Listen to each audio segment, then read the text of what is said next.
လေးပဲချစ်စလုံးနဲ့အသေးမှရွှေရောင်မင်းသမီးလေးကို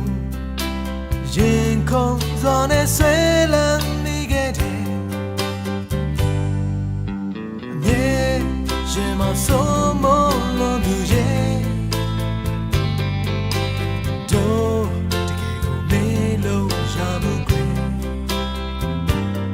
ရင်ခုန်မိတဲ့အချစ်ရဲ့ကိုတယောက်တည်းပဲနားလဲ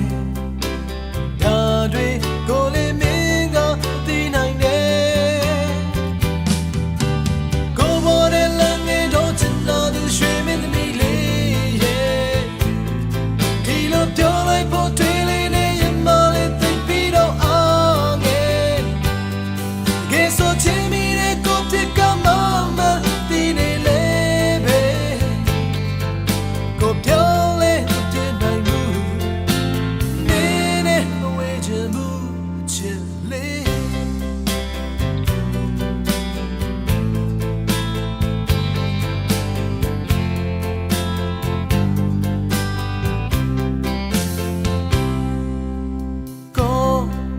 မဆွဲလန်းလုံးသူရဲ့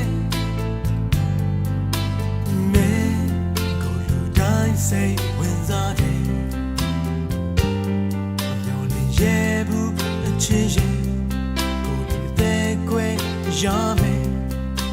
ရင်မတကယ်ကိုစိုးထိန်